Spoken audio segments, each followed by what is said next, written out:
Gloria Steinem is known for many things. She is a writer as well as a critically acclaimed editor. She co-founded Ms. Magazine, and she is soon to release her new book, The Bedside Book of Self-Esteem.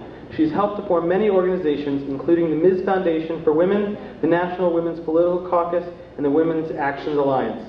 She's been chosen as one of the 25 most influential women in America by the World Almanac. I'd like you all to welcome Ms. Gloria Steinem.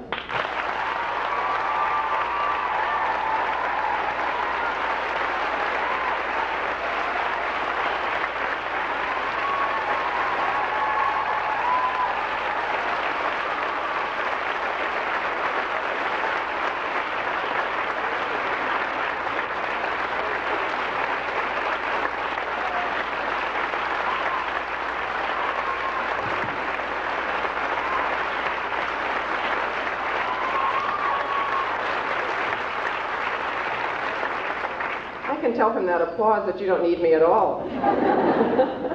Could I have the house lights up so I can see everybody? I've waited such a long time to see you. I would like to know that you're here. You know how speakers always say a funny thing happened to me on the way to...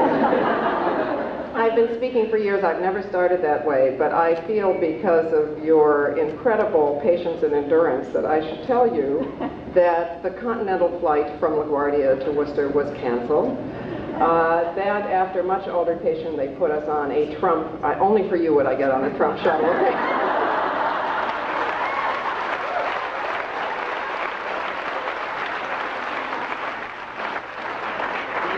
Then we arrived, and the two women who were to pick me up, we finally rendezvoused, and then through no fault of theirs, because the car had just been gone over by the mechanics and so on. We won't say what gender the mechanics it stalled on the highway many times, and we had to get out and go into a hotel and get a taxi and transfer them and get here and so on. Okay, that's what happened. Now here's my suggestion. I suggest this same mode of arrival for everybody who's selling a Coca-Cola machine and for all the CIA recruiters.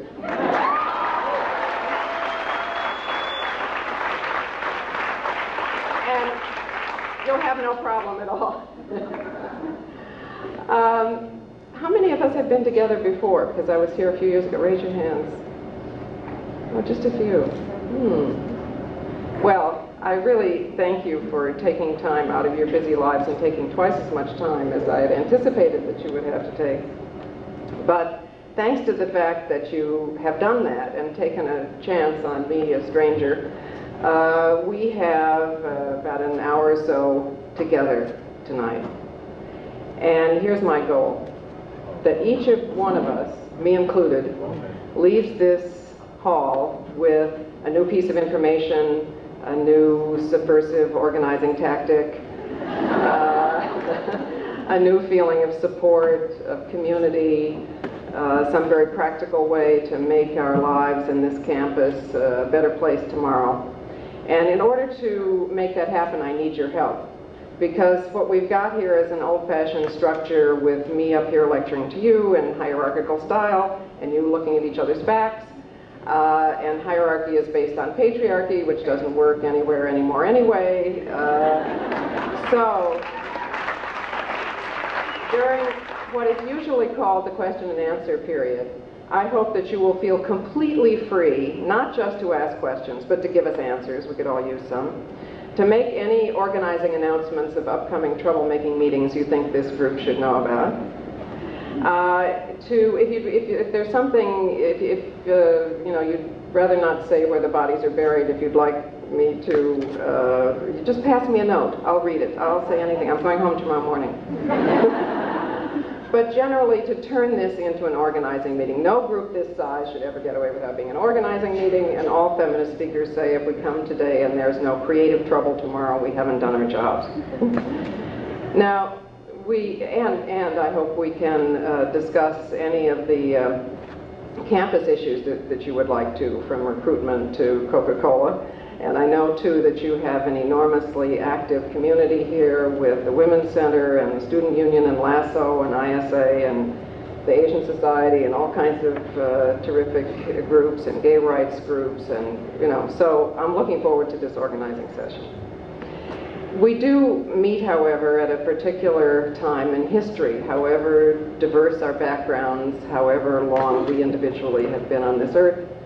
We are coming together at the,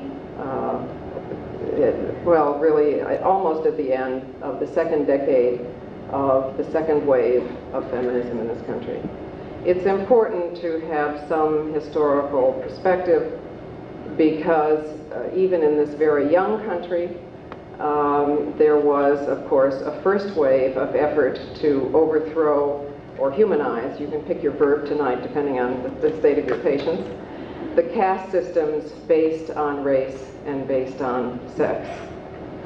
The first wave really was devoted to earning a legal identity as human beings for black men in this country, for black women, and indeed for women of all races. It was not very long ago that we were all chattel, that we were simply not considered human beings or citizens. And it helps us, I think, to remember how recently that was. It took us 150 years, more or less, and a war that divided the country and a women's movement that brought the country to a halt and betrayed the country in the midst of World War I even in order to get the vote. It took a lot of struggle to get a legal identity for every American citizen, regardless of sex or race. Now in this second wave, which includes all the great social justice movements, the black movement, the Hispanic movement, the Native American movement, the gay movement, the feminist movement, all of them, we are struggling for legal identity. And we're struggling for legal equality. We have achieved identity, and we are now struggling for equality. Now I say that because it's, you know, I don't know how to break this to you, but we're only about 20, 25, maybe 30 years into this, you know, at least 100 years. I mean, we have at least 70 years to go yet. And it's important to look at it in that perspective because there are an awful lot of people who try to defeat social justice movements by declaring that they're over. Actually, the first tactic is to declare they're not necessary. You know, my maid is not interested in the civil rights movement, my wife isn't a feminist, and so on. And the second one is to say they used to be necessary, but they're not anymore.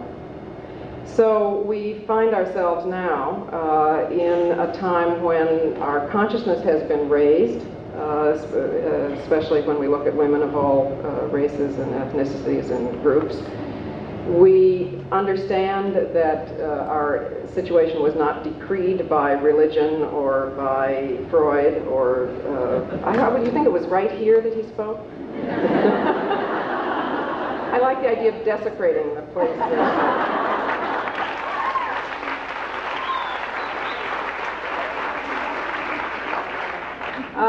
And it took an enormous leap of imagination to stand up against religion, biology, all of the forces that were saying that women were not quite full human beings, and say that that was the case.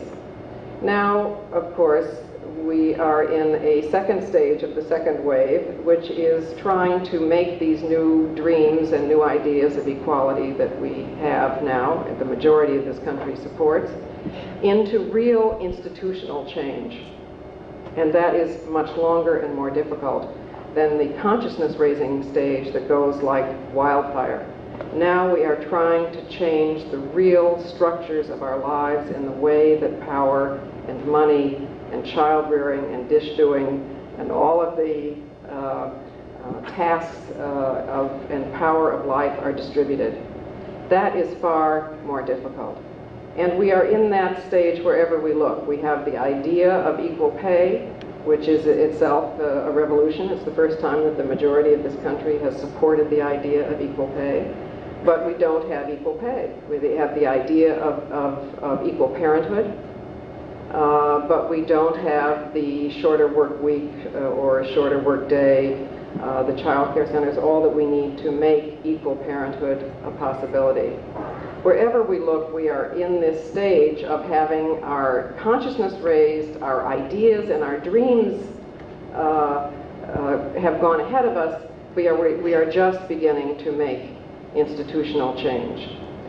It's this sense of proportion, I think, helps us to distribute our energies well.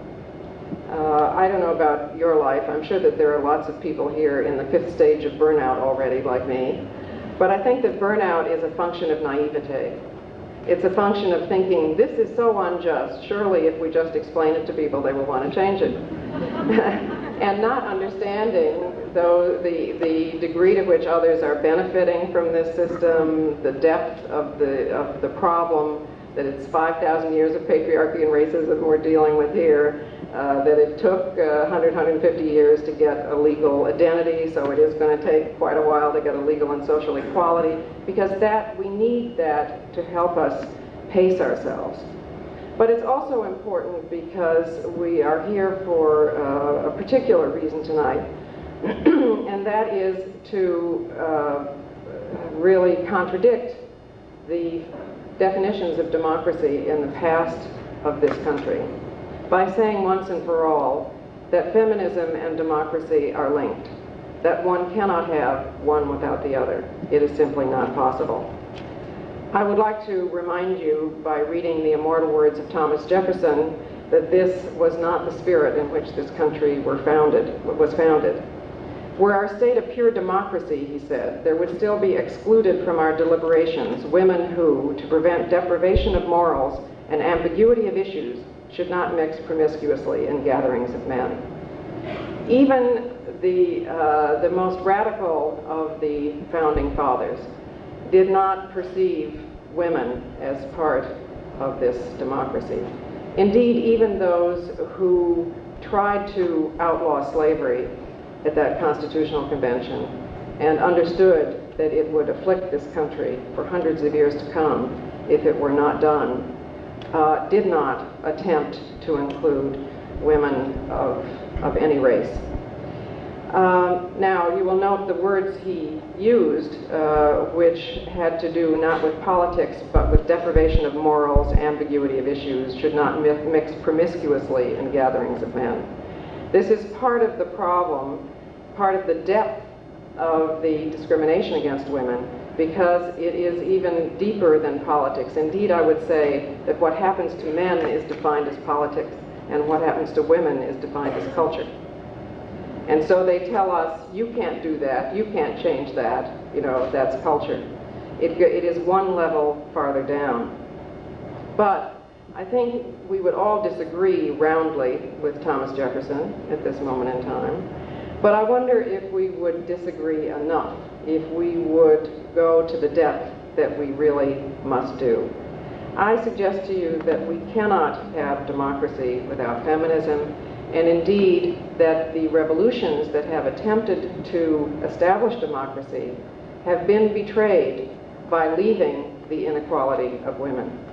Because when you leave the inequality of women, you leave a pattern, a deep psychic, spiritual, and anthropological pattern of inequity, which is then imitated by race and by class and by other inequities that the society produced. It is the refusal of feminism that has betrayed countless revolutions. Think about the Soviet Union, where their noble and very democratic in its beginnings revolution included women and included the making public of private work in the home, had Alexandra Kollontai, many illustrious feminists as part of that revolution. And yet, as soon as the new regime was established, there began to set in a kind of Puritanism, a kind of sending women back to the household, a redefinition of revolutionary goals that was the beginning, I would argue, of the betrayal of the Russian Revolution. It's important to remember that women in that revolution were active and effective. There is an interesting book called The Surrogate Proletariat, for instance, about women who were very much part of the Russian Revolution, and who were sent to the Asian areas of the country as a revolutionary cadre. I suppose that was already some indication of the problem, because those areas had not been part of the revolution, and the other comrades did not want to go there, so the women were sent there. However, once there, they, in trying to fit Marxist theory to the situation at hand, to essentially a feudal society, they decided that the proletariat was whoever was least powerful, and whoever was least powerful was first prostitutes, then daughters who were married off, then wives, and finally included most of the women.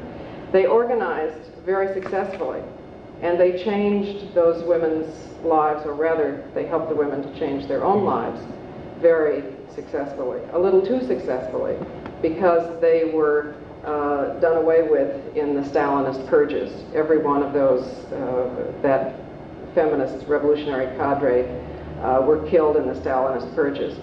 But it was there. It was there at the beginning of the revolution. And if it had been nurtured, if it had not been betrayed by the return of patriarchy, the return of conventional families, and so on, one could argue that the revolution might have taken an entirely different turn. Look at the situation in Israel, where, as is the case in many revolutions and nationalist movements, women had a great deal of equality during the period of original nation building. During a time of war, during a time of revolution, things are so tough that even women and even outgroups of other sorts are allowed to be a full part of society. But once the revolution is over and the nation is in place, then patriarchy began to creep back again. And we see now that it has crept back to the degree that that religious law again governs family law. And at every international conference I have gone to where there have been Palestinian women and Israeli women, and there are a lot of those conferences, you know, late at night, off in the hotel corner someplace, there are Israeli and Palestinian women saying to each other, and other Arab women saying, you know, my life is not so different from your life. What are we going to do about Sharia, the system of family law? What are we going to do about the fact that in Israel, technically at least, if your husband is killed, you have to wait for his younger brother to sign off on you and say he does not wish to marry you before you are free? What are we going to... One can argue that the return of the authoritarianism, or that the trends that though Israel is still, of course, a democracy, that the anti-democratic forces began when women began to be pushed out of that society and put back under the rubric of culture, of religion, back into a traditional spot. Certainly the same was true of the Algerian Revolution. Women were very much part of that revolution against the French, and they sometimes complained that they were not in the leadership positions, as they were, you know, risking their lives and often dying in this revolution. And the male leaders generally said to them, you know, it's a nationalist struggle. When the struggle is over, it will solve problems for women as well. But in fact, what happened was that with the return, with the re-Arabization of the country, women's position became, in many situations, worse than it had been under the French. And again, democracy was betrayed. Think about Germany between World Wars I and II, when a humiliated nation was appealed to by the National Socialist Party of Hitler. This was a period in which women flooded into the paid labor force. There were more women in the Bundestag than there were in the US Congress, or indeed in any European parliament. There was an enormous and very humane and successful gay rights movement in Germany between the wars. There was a great move towards democratization. The National Socialists came to power by appealing to the reaction against that democratization, by talking about Kinderkirche Kuchen, by saying that women's place was back in the home,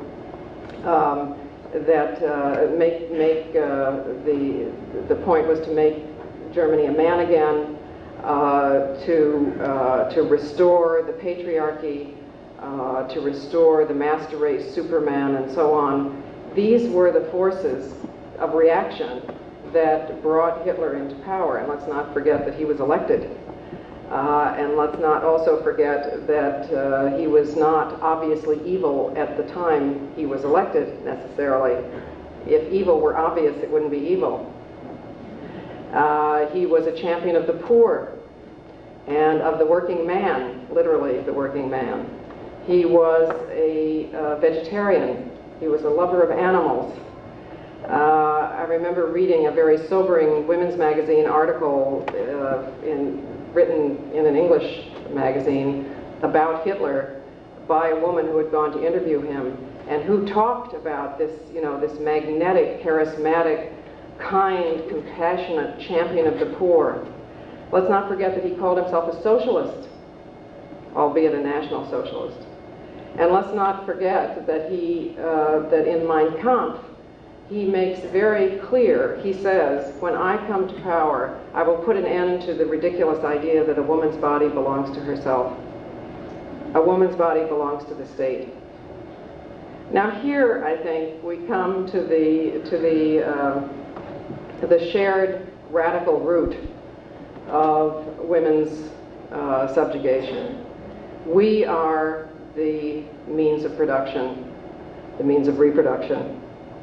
And any patriarchy that wishes to, whether it is socialist or capitalist, whether it is industrial or agricultural, any nationalist movement even that wants to control the production of workers and soldiers, and even more so one that wants to keep races separate in order to make a racist structure, needs to control the bodies of women.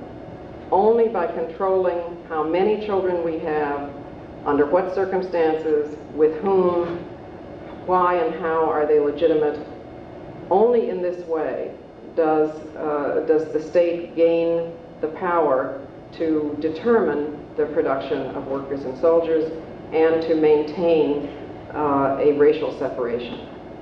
It's why in this country the single oldest or the single most prevalent and most punished crime is not murder or arson or theft.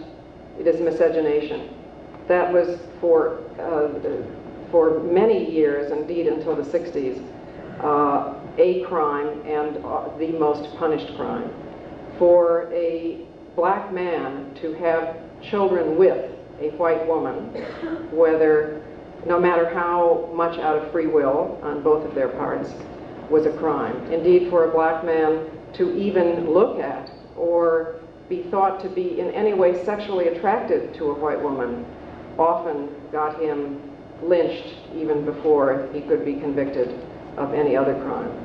For a white man to have children even by force with a black woman was okay, because that only produced more workers, more soldiers, more people who were marked on their skins as cheap labor, who were owned by the white male in any case.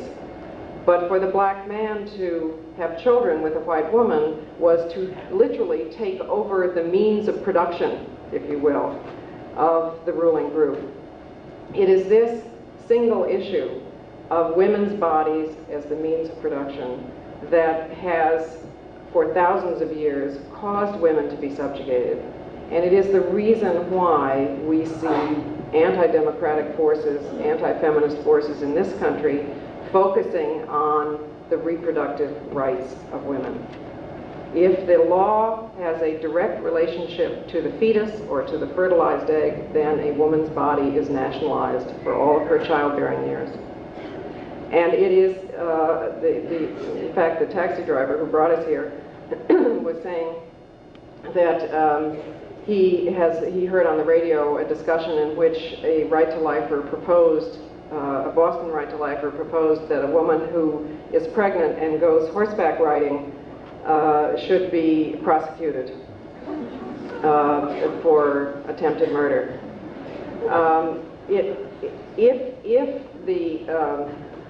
the right wing in this country, the right-to-lifers, the Kinderkirche-Kuchen, in effect the fascists, you know, we don't, I think Americans are not experienced enough with fascism. We think it's going to arrive in a black costume, you know, in some recognizable form. But when Europeans come here and look at our ultra-right wing, they say, but this is fascist. Where have you been? What do you think pro-family is? What do you think a view of only the patriarchal family is? What do you think the first official act of Hitler was once he was elected? It was to padlock the family planning clinics and declare abortion murder. If you were to take, as I did once, the statements of Hitler, of the Right to Life lobby, of the head of the Mormon Church, of the Catholic bishops, of some Orthodox Jewish rabbis as well, of the Ayatollah. If you put them all on a sheet of paper and said which person said this, you cannot tell the difference. They are all authoritarian patriarchs together.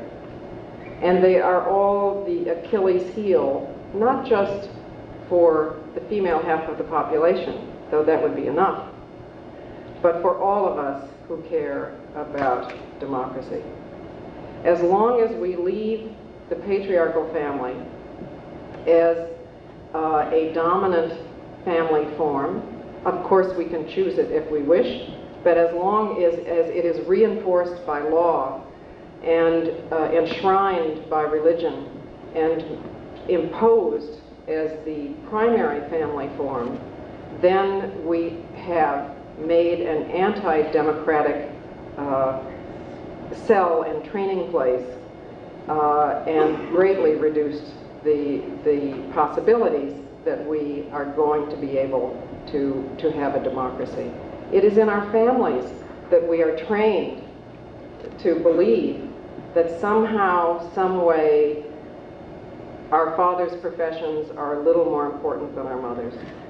And somehow, maybe it's okay that you're especially nice to the boys because men are fragile somehow, you know, I mean, you have to, the male ego is fragile. Or somehow it's okay to deprive men, because men are deprived, of being compassionate and nurturing, of being able to be creative and artistic if they wish, anything that's not conceived of as masculine. Men are deprived of those human alternatives too, and that's okay. There's a book which you may have seen with a wonderful title called Men Who Hate Women and the Women Who Love Them. And it's true, you know, I mean, there are still, women are still the only group who are expected to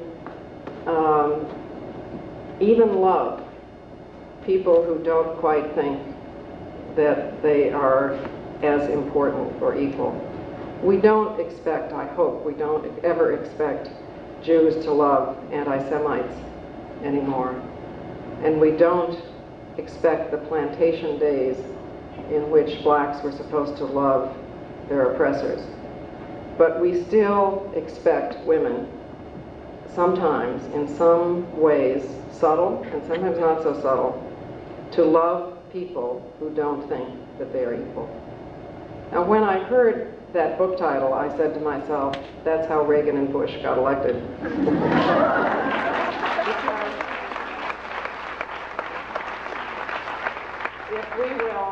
If we will live with and love men who, not through no fault of theirs, perhaps, through the culture in which they live, also through our lack of rebellion, for whatever reason. But nonetheless, we live with and love men who undercut our sense of personhood, who somehow do not give us the same support, the same emotional support that we give them. If we will do that, then of course we will vote for men who don't support us. We will vote for men who are against reproductive rights. I'm not suggesting that the majority of this country elected either of those men. It's important to remember it was only 30% of the country that elected those men. But we are at fault for not voting, those of us who did not, or for not organizing and allowing the right wing to swing that election. But if we will not be for ourselves in intimate settings, we cannot be for ourselves in political settings. This is a lot to ask us to overcome, men and women together. We have to rethink and democratize religion. When you were a kid, didn't you ever sort of think to yourself, why is God always a man? And why is Jesus blonde in the middle of the Middle East with long blonde hair? We have to get the politics out of religion and understand and create religions in which there is a presence, a representation of God in each living thing, which was true in pagan religions in the past. Henry Breasted, who is a great American Egyptologist, said a wonderful thing. He said, monotheism is but imperialism in religion. And it's true. When God is represented as only one kind of human being, then if man is God, God is man. And it is politicizing and enshrining politics. It's putting politics in the sky. So we have to re-spiritualize, if you will, religion. We have to seize control of the means of reproduction, even sounds radical, doesn't it? And make sure that we control our lives from the skin in, so that we can then control them from the skin out. We need to make democratic families possible as loving units in themselves, whatever form they take, and as training for democracy to come. We need to redefine work. I mean, much of what women do right now is called not work. Housewives are called, homemakers are called women who don't work, which is ridiculous. They work harder than any other class of worker in this country. And we have to revalue work so that it's paid according to its real importance to the community and not according to who does it, which is how it's paid now.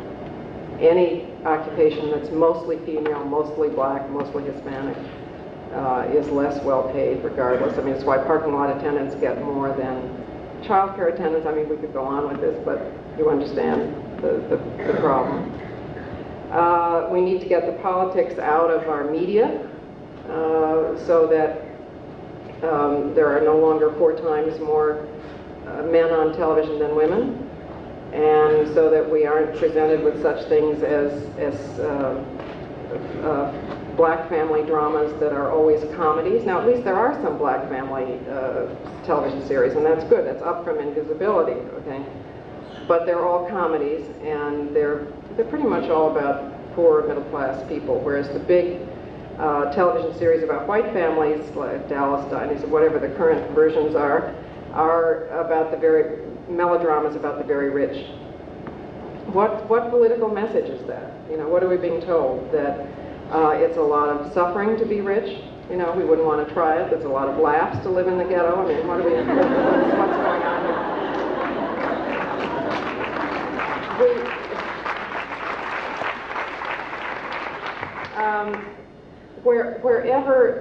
Wherever we look, there is enormous change to be made with love and compassion, because we also know that the end does not justify the means is the end.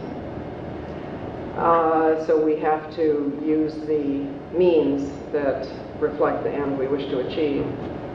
Wherever we look, there is huge, deep, anthropological kind of gut-wrenching, brain cell changing transformation to be done. But we can't have democracy until women control our own physical selves and the destinies of our bodies. And we can't have democracy as long as little boys are denied empathy and little girls are denied autonomy. And we can't have democracy as long as women have two jobs, one inside the house and one outside, and men only have one. It simply will not work. But I'd like to tell you one closing story, which in an odd way, it's the greatest tragedy, the greatest set of tragedies I've ever read about, and yet out of them I began to have, in the middle of even my darkest periods, faith in our ability to make real democracy for the first time. I'm writing a book called The Bedside Book of Self-Esteem. Well, I'm supposed to be writing a book called, anyway, now. And because self-esteem has such an enormous, because the energy that our ideas and feelings about ourselves, exert on ourselves, has such a huge impact, I got interested in brain science and the physical manifestation of feelings, emotions, thoughts, and so on, which now we've learned more about the brain in the past 20 years than we knew in all the past millennia. And out of this, and also because the women's movement has been heavily concerned, because this has been heavily women's experience with child sexual abuse. I met a variety of people who were suffering from what has been called multiple personality disorder. What that means is that children, mostly but not only little girls, who have been sexually abused, physically abused, tortured, suffered the most incredible kinds of daily torture and abuse in childhood, save themselves by hypnotizing themselves, by inventing a person to whom this isn't happening.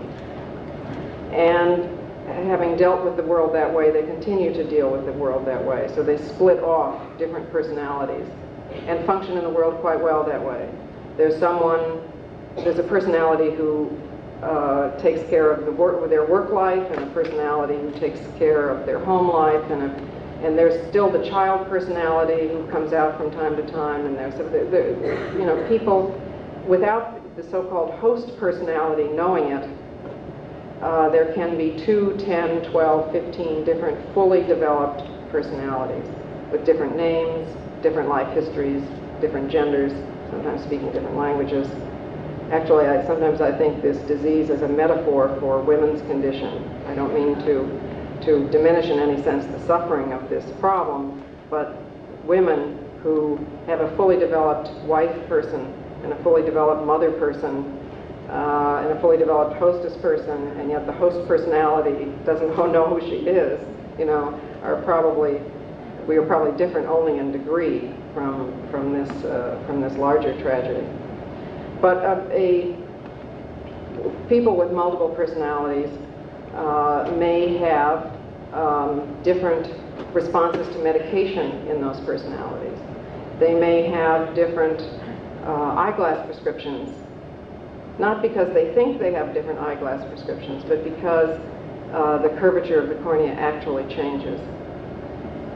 They may have different responses to medications. When the brain scans are done and they switch personalities, they may switch the emphasis of activity from the right brain to the left brain, which should sober some of the sociobiologists and so on about right brain, left brain theories and how cultural they really are. It's the most extraordinary ability to find different pathways in the brain to change in a matter of seconds and become a totally different person with a totally different life history. Now, we're only just beginning to consider what might happen if we could use these powers positively instead of negatively. So far in human history, we have mostly found our power out of opposition and oppression and resistance and endurance. But suppose we had societies that nurtured the 90%, that believed in the 90% of the brains that we don't use. Suppose we had enriched cultures that exposed children to the sounds of all the different languages so that they can reproduce them, as indeed you cannot reproduce after a certain stage what you have never heard. All the different sounds of music. Suppose we believed in each child as a microcosm of the universe, which each of us is. Each of us has within us every force in the universe in microcosm. There is no limit to the transformation we can do if we spend 1/10 of the effort and the money on inner space that we have spent on outer space. And so, though it's a long way to go to perfect this very rough and primitive idea of democracy we now have, though it's very far in the future, beyond us and our children and our grandchildren, before the day will come when individuals, our whole people, and the melanin in our skin or our sex is just one element of a million elements that goes into making a unique human being. Though it's a very, very far way off, I see leaps forward and rebirths every day. I see the miracles that self-belief and support can bring. I would live in no other time but this. And I have faith that one day we will finally see a real democracy.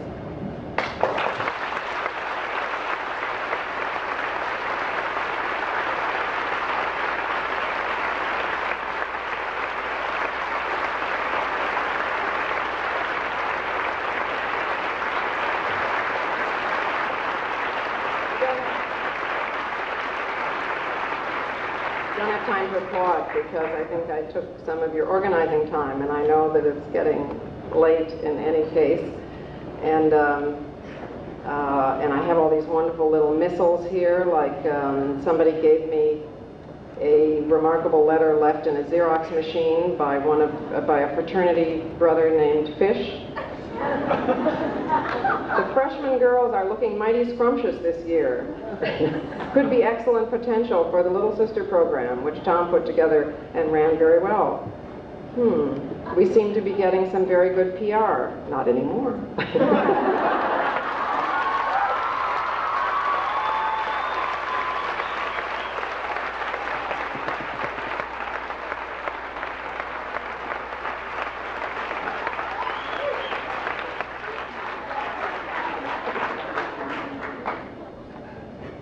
Questions, answers, organizing announcements.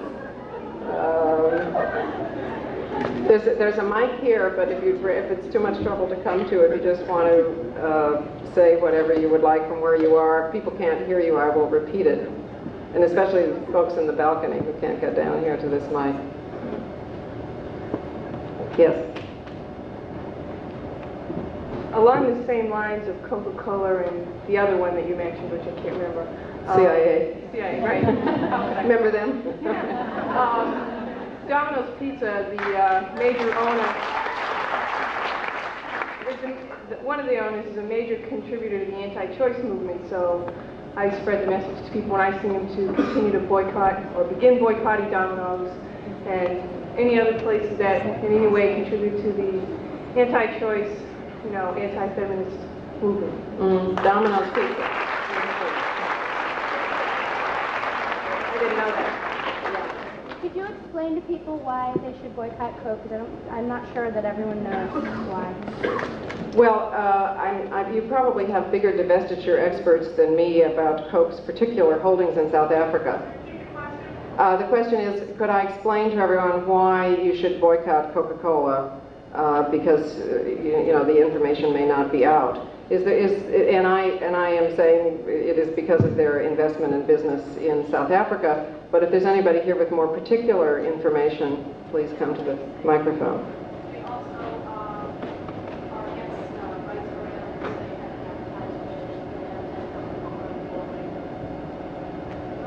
They also advertise Coca-Cola in a bull ring, and their, rights for animals are a problem too. We all speak for ourselves, and I would like to boycott Coca-Cola, and I would. So I'm not saying you should, okay? Because it's part of democracy and feminism for each person to make up his or her own mind.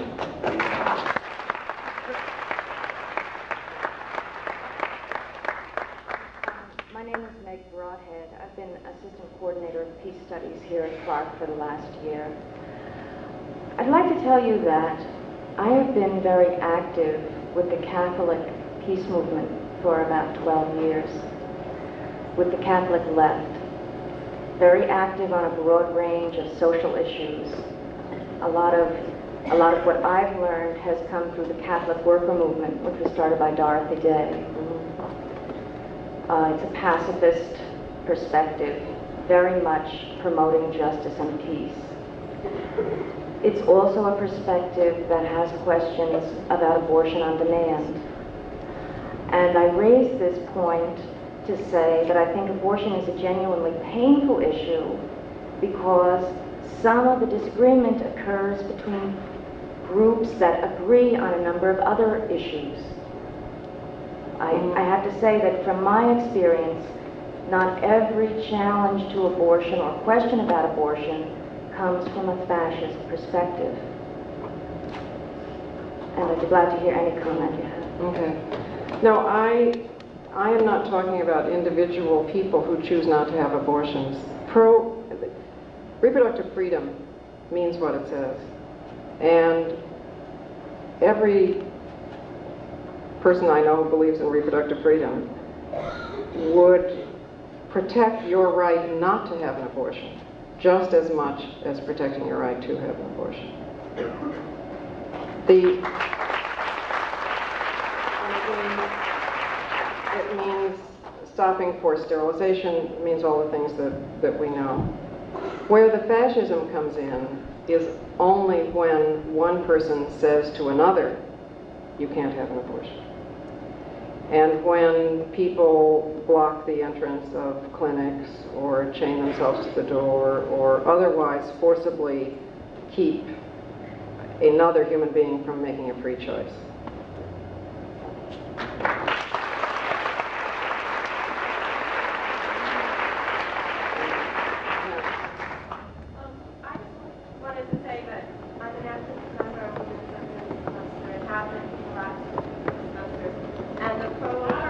The abortion issue and the pro-choice issue is something that we're going to be discussing next Wednesday at 8 o'clock at the Women's Center, and we'd like to see everyone there. Next Wednesday at 8 o'clock in the Women's Center, there's going to be a discussion about reproductive issues. I don't want to keep dwelling on the Coca-Cola thing, but I have spoken to Peter Taylor of DACA, and if there is enough support for boycotting Coca-Cola products and getting them off campus altogether, they will do it. It is our choice. So my name is Mindy Block, and you can get in touch with me through the Women's Center Collective or through the Vegetarian Animal Rights Coalition. And if you want to help organize this movement to get Coca-Cola off campus, just let me know. We can do it. Okay, thank you. Well, I just want to say Student Council has a whole slew of information on the whole deal with Coca-Cola in South Africa. If anybody wants that information, we're going to be letting it to the whole campus, giving it out to the campus, but there's still a lot of different issues that we're dealing with. If anybody has anything to say, you can always come to council. Yes. Yes. Once I let down my apathy and became really involved with abortion rights, I joined a local women's organization here. And what I'd like to know from you is, I'm finding a lot of alienation, and the reason is I'm seeing a lot of elitist attitudes that I found in Catholic or church organizations. If these women are for all women's rights, well then how come they're alienating the very people who could be helping them, and also not welcoming the women who need our information and support? That is my basic question to you. That is my alienation with helping. Okay, I'm not sure I understand you are saying that women who come out of the... I'm saying I'm finding women here who are being elitist and I not see. welcoming all women, I and see. alienating women in the process. And I this is see. my problem with opening my heart to helping fully. Mm-hmm. I see. She's saying that once she let her apathy down and joined the pro-choice movement, that she found another barrier to working, which is the elitist attitude of women on this campus, and it's hard to open your heart and open your energies totally. Also, the organizations within the city, not on this campus. This campus is, I have seen, very, very liberal. Not on this campus, No. but okay, sorry. In particular, I joined the National Organization for Women, Mhm. and I've found some very wonderful women there, but I've also found some women who are not very welcoming towards me or the women who, like I said, really feel need help. Right. Well, it is very difficult, the problem that you name, because it has to do with self-hatred. And, you know, when you belong to a group that has been told by society that it's somehow not quite okay, that it's a little childish, a little dirty, a little not as smart, a little, you know, whatever it is, then you come to believe it too. I mean, you grew up in this culture, so you believe it too. So even though you're different, you think your group is still like that. And it's difficult to support each other. And it's from that comes the tragedy of wanting to be, you know, the only woman in the office, or the queen bee, as it used to be called as a phenomenon, or the only black family in a particular setting, or the only Jews in the country club, or whatever. You know, it's about self-hatred. And it's very difficult. And in a way, the miracle is, considering the amount of effort that was made, has gone into making women compete with each other and divide against each other and attach to men instead because they're more powerful and fight each other off and so on. The miracle is that we are connecting with each other.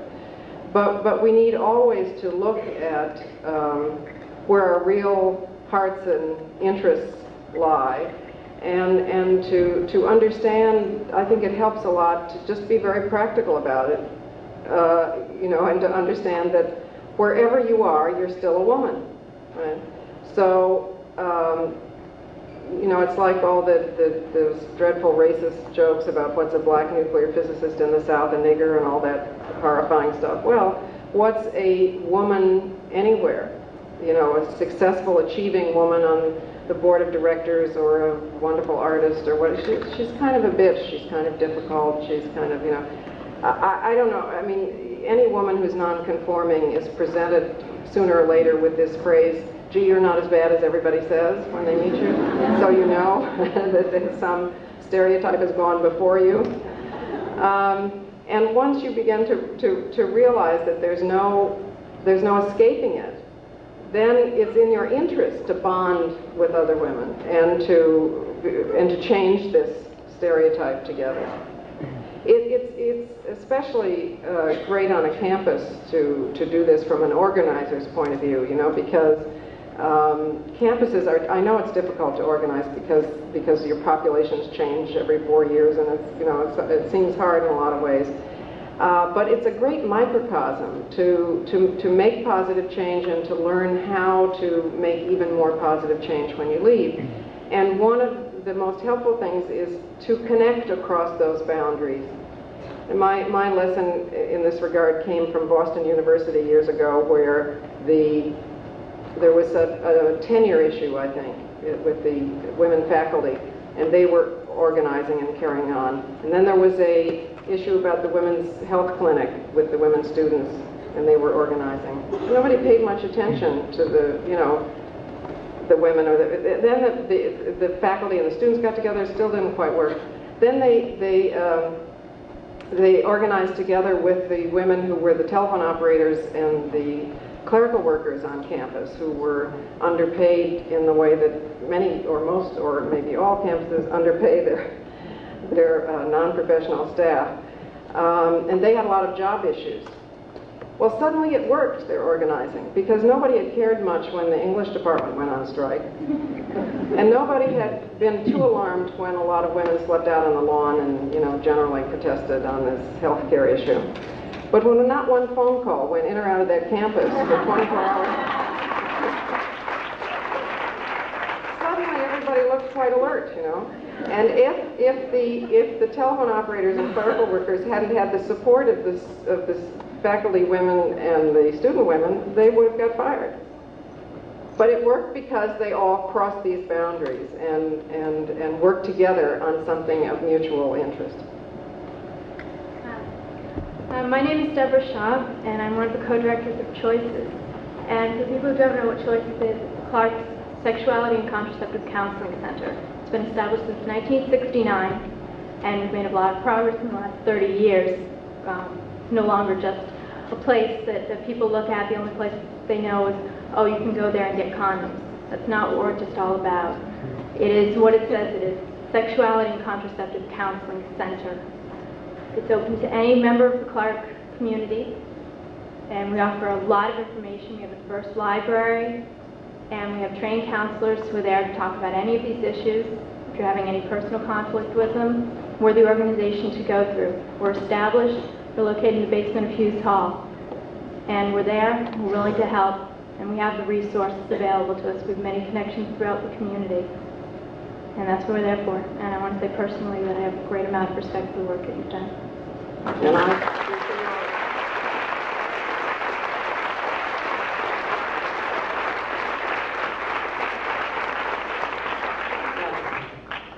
This weekend, George Bush was meeting with Cardinal Law at Park Plaza Hotel to talk about voting rights. So, everybody wants to go this weekend, George Bush is meeting with Cardinal, what's his name? Cardinal Law.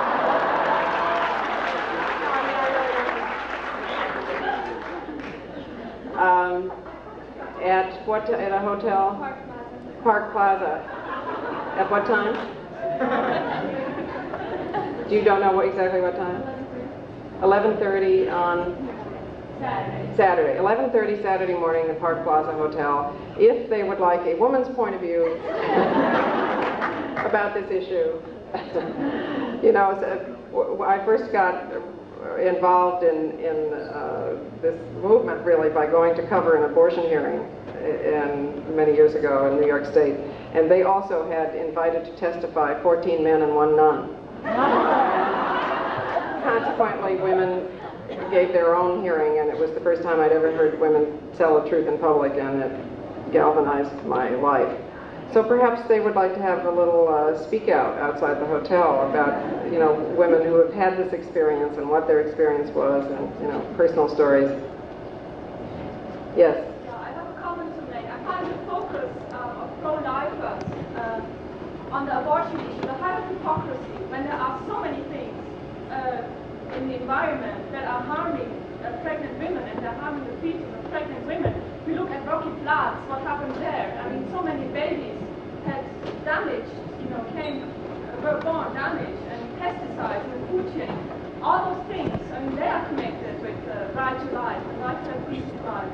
And I think in terms of quantitative impact, how many abortions are there, and how many children are damaged because of toxins in the environment? If you look at that, it's a high hypocrisy that the focus should be on those few women who choose to have an abortion.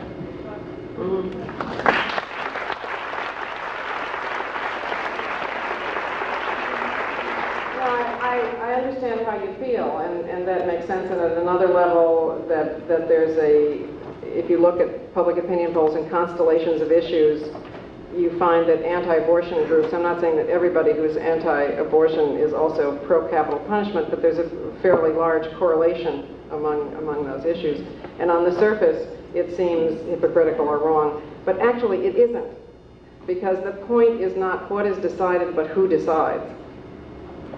And the question is who decides about birth, and if the state decides, if the church decides, it's okay with some groups. What we're saying is that it's the right of the individual to make the decision. So actually, they are perfectly consistent, as I think the other side is perfectly consistent. It's just that the point is who makes that decision. Yes? Hi. Oh. Sorry. No, go ahead. My name is Nicole. I'm working with the Women's Center Collective here. Last night we rehashed and went through a whole bunch of different things and decided to make it a definite collective. And we're working on altering the structure somewhat and still trying to be a very progressive, productive group. Our next big question, what we're trying to tamper with now, is what men's role in our Women's Center Collective should be. And we're having difficulty drawing lines between where men make women feel uncomfortable, where women make men feel uncomfortable, and how we can incorporate everyone's energy and with a minimum amount of alienation. And I'm wondering if you have any advice that you can give us to sort of help us work through this smoothly. Well, it sounds to me like you're already well on your way, because you're doing it in a very thoughtful, sensitive way, even-handedly in terms of the comfort level of both groups.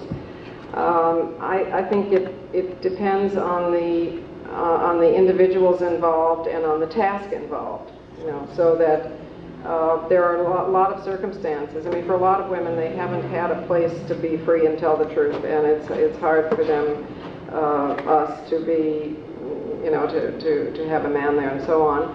And so that, I'm sure, would be respected by men, just as it's respected that black people might want to meet together for a period of time and only, and hear each other's experiences and so on. But it doesn't mean we can't, and men also, men having depended sometimes on women to be the emotional facilitators, also benefit from meeting on their own. But I think really it needs to be left up. I wouldn't worry too much about a policy. I would leave it up to the individual groups and see, at a certain point whether they want to meet together. Because it's quite helpful sometimes if a men's group and a women's group has been meeting together for a while, they all know each other. So when the woman gets in, when the groups are integrated, and a woman changes, as we sometimes do, and becomes dishonest, as we sometimes do, and giggles and laughs and says, "How clever of you to know what time it is," or whatever version of the other women in the group will say, "Wait a minute, that is not," So it may take a little time separate first, but then, you get together and it's constructive. Well, a men's group, too, would be helpful. Mm-hmm. Men. Is there?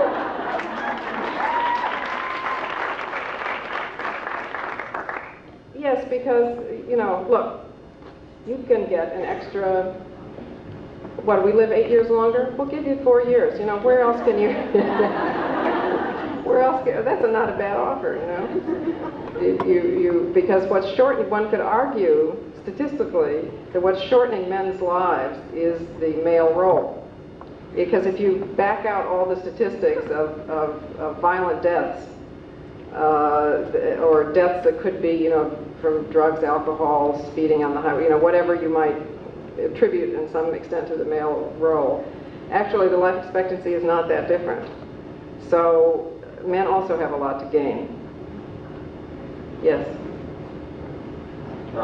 My name's Carl, and I basically wanted to ask a very similar question about the role of men in feminism, and specifically the stereotype of some feminists as men haters. And from my personal experience talking to people here, I've discovered that some men find it easy to dismiss feminists as men haters, and that, you know, that kind of excuses them from getting involved, and I wanted to know what you thought about that. Well, I think there is a very important role for men, because you are, first of all, you're privy to conversations that we are not. Just like, you know, white people are privy in some ways to the real racism. You know, what happens after the black students leave the room, and, or, you know.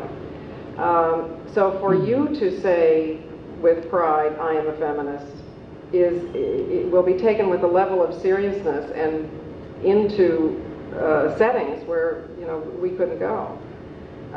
For you to say, how come this group isn't representative? How come it doesn't, you know, where is everybody, you know, when you're in some kind of decision-making group that doesn't represent women, is taken with much more seriousness, unfortunately. But it's a way in which you can be enormously helpful, and I'm sorry to say you probably will find that women have terminal gratitude. It's one of our cultural problems. On the man-hating front, I don't think, I mean, it makes me think of Rita Mae Brown, who once gave a wonderful paper at a feminist meeting where she accused straight women of introducing man-hating into the movement. She said, because, you know, there was then this epithet, which I hope is gone, you know, man-hating lesbian and so on. Maybe it's still around. And it was her contention that lesbians got along fine with men because they could take them or leave them alone. It was the women who depended on men, who had been hurt by men, who were, you know. But in any case, you know, we are struggling. We are trying our best, having had a group judgment made about us, to not make a group judgment about other people, but to treat people as individuals. And so we only try to hate men who really deserve.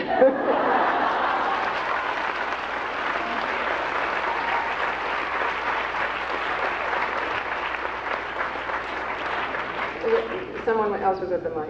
Yeah. The issue about men's groups has gotten me up out of the chair. I've been in a men's group for the last year and a half, and have several times in the past. And just a couple observations, that it's sort of easy to quit or leave a men's group. There's a lot in our culture that I think really makes it hard for men to get together and to talk about their experience. Probably because of what you said, that men culturally in our society have been in a situation where we've depended on women oftentimes for emotional support. And I invite men to take a look at that. I invite myself to take a look at that, and to see whether there isn't something there. And some other things just that come to mind about this. We just finished reading a couple books about men's life and so forth, and it's really striking how oppressive our society is toward men as well as toward women. Not in the same way, that is, it's not like sexism where men are put in the position of being the instruments of the oppression of women, but rather men are more directly affected from the society, and it's much more hidden as a result. For example, it's unfair that men have higher incomes and so forth, but it's also unfair that men are loaded societally with really impossible sometimes responsibility for the family, and that liberation of men and women is going to be better for both of us. Or you asked the question.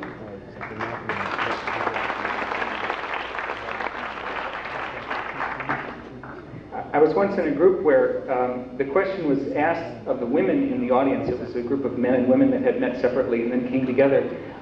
What would it take for you as a woman to kill other people as a job?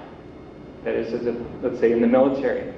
And the women started thinking, well, I'd have to, like, sort of put a lid on a lot of my emotions. I'd have to sort of be more isolated from everybody than I am in my own natural style and so forth. And what came out was a whole lot of the characteristics of the oppression of men that, and in fact, I know for myself, I was the military was a big option in my life when I was a child, and there's a way in which men universally are trained to be prepared for the possibility that they might have to kill someone else or be killed. And it's, I think, a really neglected part of our whole world. I think we men really need to get together to talk about these sorts of things, to be able to not only free ourselves, but also to bring out and make public and into the public discourse some things that are really awful about our side. And it's not to detract from women's liberation, but rather to get our own act together and to fill in another side of the way in which our society is oppressive and undemocratic. No, thank you.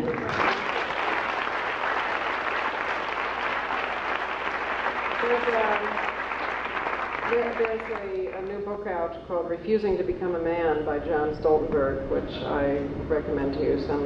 It's very, a little humorless, but very smart and really very important and interesting. And I think that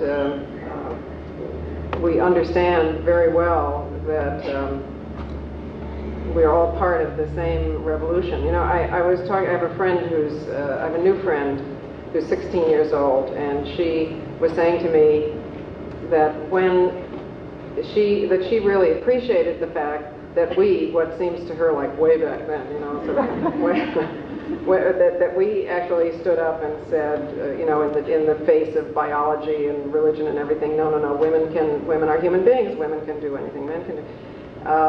But that, while brave and everything, seemed to her simple. Now she said it's so complicated. So I was trying to think on her behalf, what is the next big simple leap forward? And it is, of course, that men can do what women can do.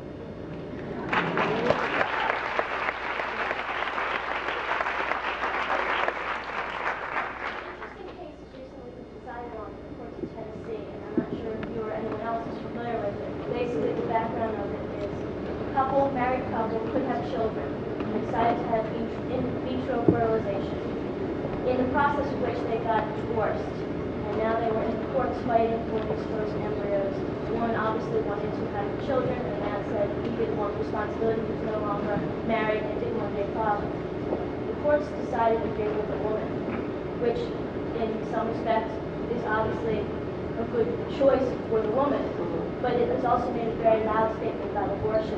It's declared that frozen embryo is now human life. And I just want to know your views on that case and where you think that's headed for women. Well, I think what's important about that case is that one of the parents wanted the woman in this case who is in a position to gestate this embryo wanted to do so. It's her decision that matters to me, even though the judge said a dumb thing while he was doing the right thing, you know what I mean?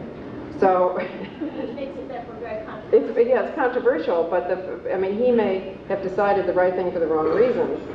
But it seems to me to make sense that for one, the man should not be financially responsible if he doesn't, you know, if he has upfront said, I don't want to have children, although one could argue that he took the first step, you know, but we could argue about that. But anyway, it's the woman's decision that matters. Yes. Oh, go ahead. The issue of men's issues and roles has been made, so I'll try to be brief. I'd like to assert a point that I think is not foreign to anybody in the room, and that is that any attempt to empower women or to change women's roles must be made in the context of a change in men's roles. And I don't think that one can happen without the other. I fear, however, that message might not be getting through to much of the popular media and to much of the popular proposals that we hear even from feminists. And I'm thinking of, for example, the mommy tracking proposal that has been put forth. I see that as perhaps a way of empowering women that does not make demands that men change their ideas and their self-definitions. And I think, particularly with regard to child rearing, I think that men have got to begin to change their views on that and their roles, a commitment to child rearing, and only then can we really have a true type of equality. And maybe we haven't gotten past the consciousness raising yet, and maybe there's a need to continue consciousness raising with respect to this aspect. Yes, no, the consciousness raising continues before every act. Our consciousness has to leap to the place where that act is going to be done. But I agree with you, the mommy track has been greatly deplored, condemned, opposed, ridiculed, and so on by feminists because, you know, it's right back in biological determinism. If the point had been the parent track, which actually, to be fair to the author, she did talk about late in the article. She did say, well, maybe, you know, men would want to do this too. Then it would have been quite different. But I think what happens in real life is that the group who's hurting the most moves first. And then another group begins to see some relief of their pain too. Well, if you can do it. So women have gone first.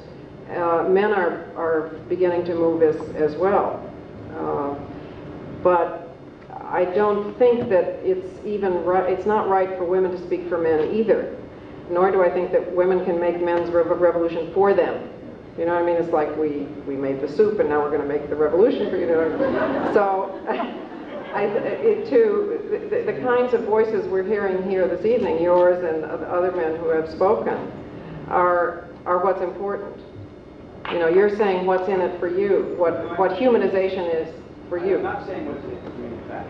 I'm saying our country was based on the proposition of convincing. Brennan said it best in this flag burning issue. He said if someone is burning a flag, salute the flag as a way to convince the other person. I don't want you to make men's revolution. I want you to say, I don't like what you're doing. Mm-hmm. That's what I want to say. Okay. Yes. I just wanted to raise a mild protest of dismay. I was dismayed to hear you dismiss women's work at BU as non-professional. I think a remark like that makes it even more difficult for us to move forward and to achieve. Yes, this is the category. This is what Boston University called clerical workers, non-professional workers. In the context in which you mentioned it, one would think that you accepted that term. No, it's never right for one group to be defined by not being the other group. It's like saying non-white. I agree with you. Right. Yes, John. My name is Trish, and I have two small sons, and I find myself getting caught up in the whirlwind of all the, the patriarchal messages that come from the media and in school and, everywhere you go. And I think I tend to go overboard in trying to counter-attack. And I wondered if you had any words of wisdom on how to deal with small kids. To season them, to come to this kind of thinking. I'm more than just being exposed to myself and my feminist husband, because the message is so huge from every other area. Well, it's great that they have you and your feminist husband, because I think the deepest message that we get, men or women, that hurts the most is that we won't be loved unless we are a proper little boy or a proper little girl. And they're already way ahead by having two people who love them as individuals without putting these roles on them. But it is difficult. We once had an article in Ms. Magazine by Lindsay Van Gelder, who she interviewed lots of feminists raising, men and women, but especially women, raising sons. And they found it much more difficult because they felt when they were raising daughters as if they were giving them something. But when raising sons, they were made to feel as if they were taking something away from them. We're trying to convince them of something that is so right, because the other side is trying to convince them of the other point of view.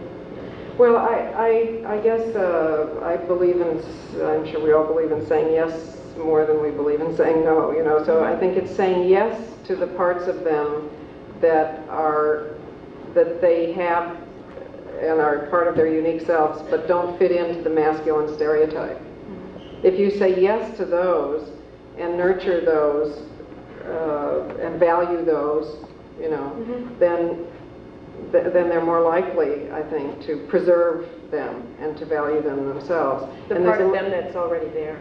Yes, that's already there. Rather than saying, no, don't do this, it's more the positive part of saying, yes, this is wonderful, you know, look, you did this pair, you know, or, you know, so you want to wear a Wonder Woman costume for Halloween? Great, you know, that's terrific, you know, you know, whatever it is that doesn't, you know, that they legitimately want themselves. It's really part of themselves, but doesn't fit into that kind of stereotype. And there's a lovely book called Growing Up Free. Yeah. Got it. Great. You have it? Yeah. Thank you. Any organizing suggestions for this campus? Anything that you would like to discuss that needs changing here, or that you would like to publicize to this good-hearted group? My name is Bill Pinuel, and while the issue has come up of men's support groups and men feminists, I would like to take this time to suggest that we organize a group here and now on campus for men so that we can have a forum in which to talk about these issues and issues among ourselves. I'll be outside next to this big patriarchal monument, Goddard Monument, after this discussion, and we can meet to discuss when we would like to get together for an organizing session. So I'll be out there.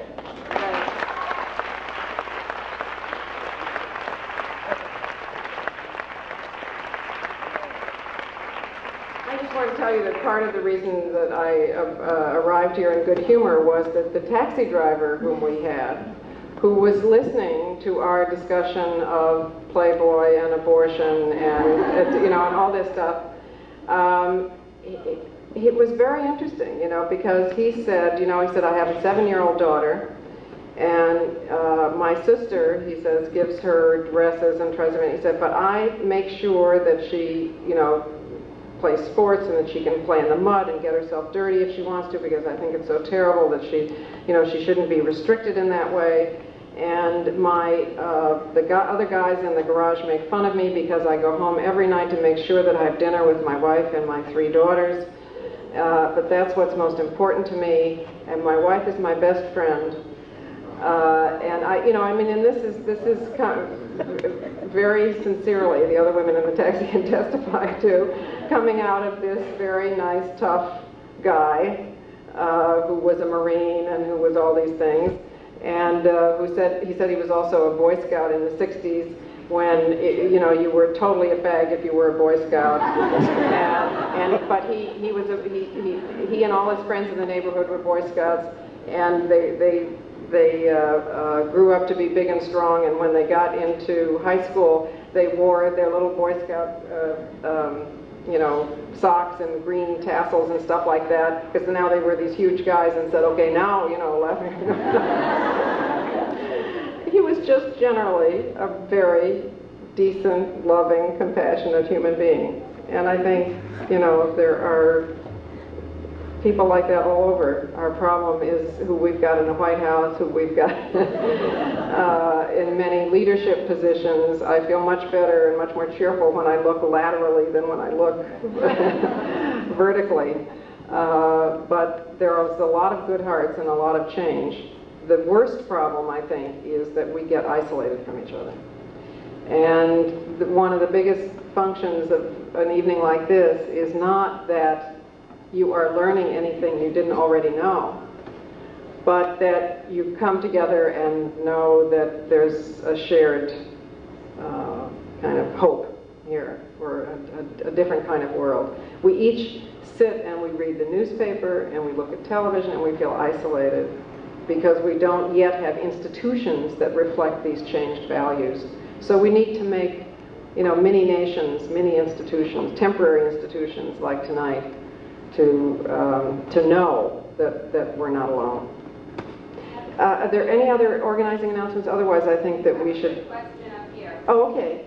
As far as the text that we read with our children and even as adults, the usage of man and he, I'm wondering if you feel that truly does affect the way we are socialized, and if so, how can we make it a serious argument But first, I'm more concerned with, does it really affect us as people moving in that? Yes, can you all hear? Right. She's asking about texts that say he, that we read when we're kids. Does that really affect us? And if so, how can we change it? It does really affect. I mean, all the surveys show that when people read he, manhood, you know, so man, that's supposed to be inclusive, they think man, he. So it does absolutely have an effect.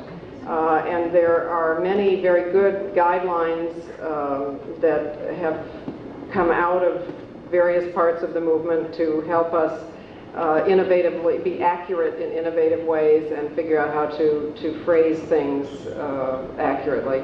And if men, I mean, it may seem trivial, perhaps, I hope not, because it isn't trivial. I mean, language carries our dreams and our meaning, and with restricted language we have restricted dreams. And if men here would just think how they would feel if they graduated with a sister of arts, no, spinster of arts, a spinster of arts, and then wanted to get a mistress of science,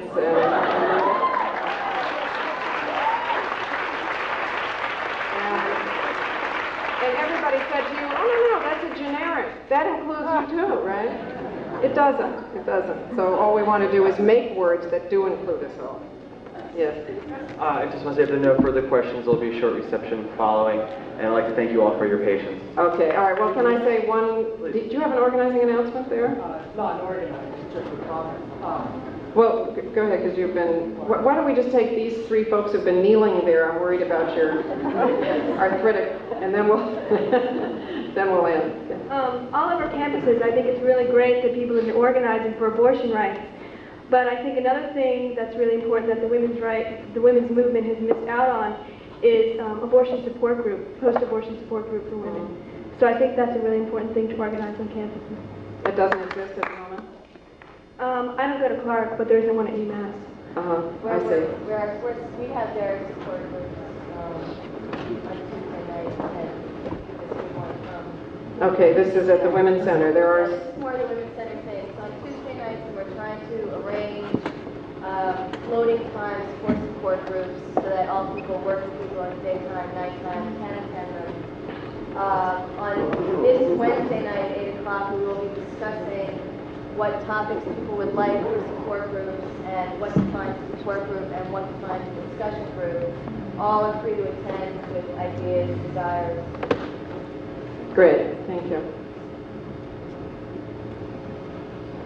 I just want to say that when I'm very glad I came here tonight because I agree with many of the things that you said. And when the women's movement a few years ago first started, I felt very attacked. You know, everyone said, "Oh, you're a male chauvinist pig. You're a male chauvinist pig. You are."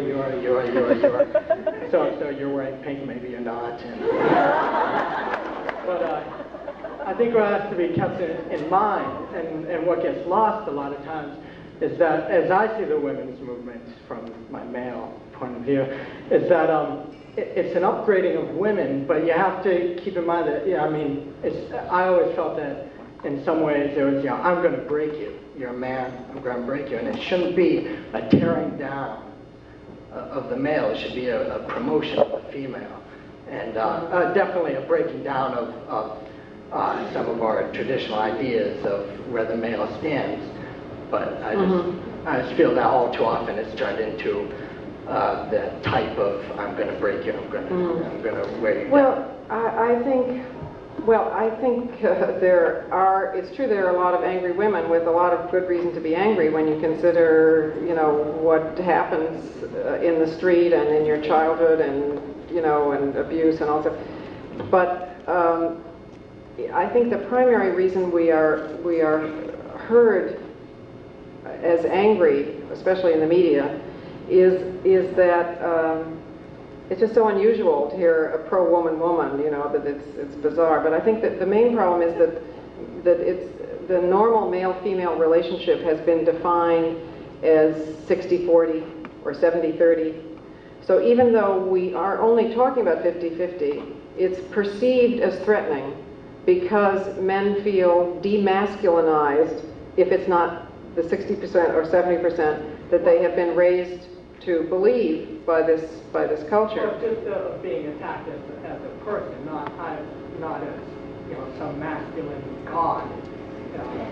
Right. No.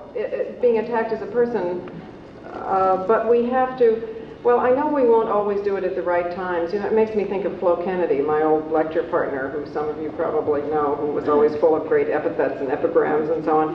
And she always said, well, the purpose of kicking ass is not necessarily that you do it at the right times, it's to keep the ass sensitive.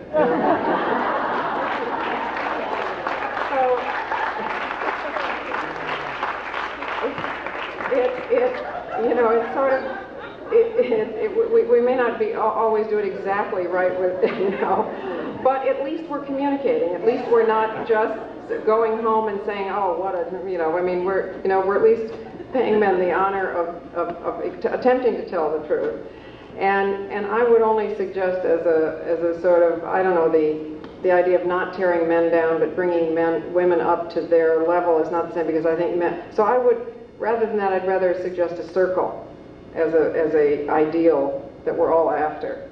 And men have had 70% of the circle, say women have had 30. But men have been oppressed too. They've missed that 30 and we've missed 7. So progress for each of us lies in the direction we haven't been.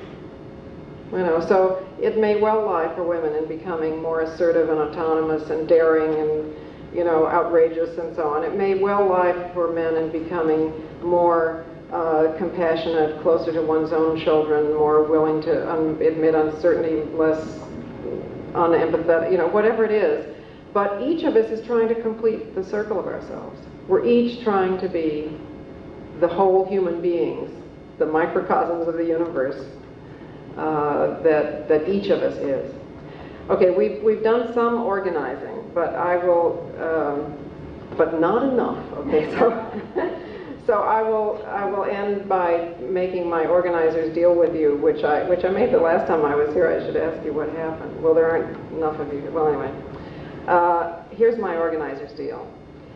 If each of you promises me, let's see, tomorrow's.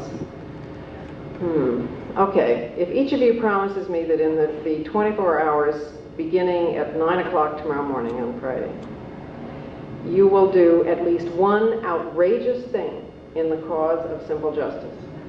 I don't care what it is. Whatever you feel it should be. Could be joining this men's group, which sounds terrific for the men here. Could be deciding to run for political office. Could be, if you're working someplace, could be telling each other your salaries. That's the one thing they manage to keep you never to, even though it's the one thing and then you. It could be saying, what am I doing in a white ghetto? I'm culturally deprived. How come this place doesn't look like the world? Actually, I've always thought that we would have gotten farther with busing if we'd made white parents pay for the privilege of having their children bused, so that they we phrased it wrongly.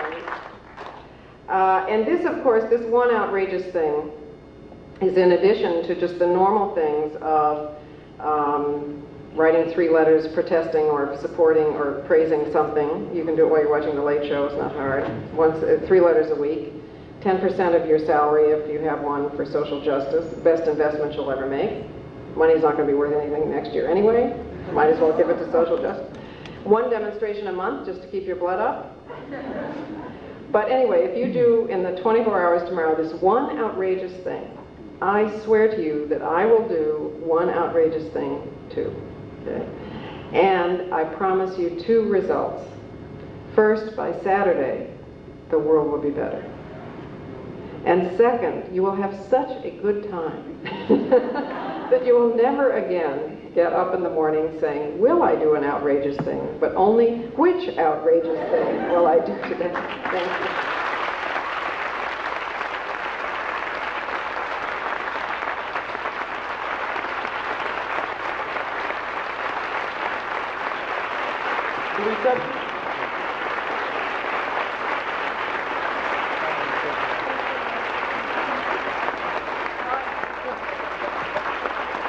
The short reception will be held in the faculty dining lounge.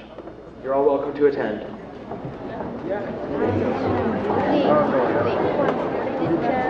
Danbo. When she first started talking, I decided I'm going to boycott her. That's why I said that. Well, I know it sounded good. Yeah. Mary, you get the card.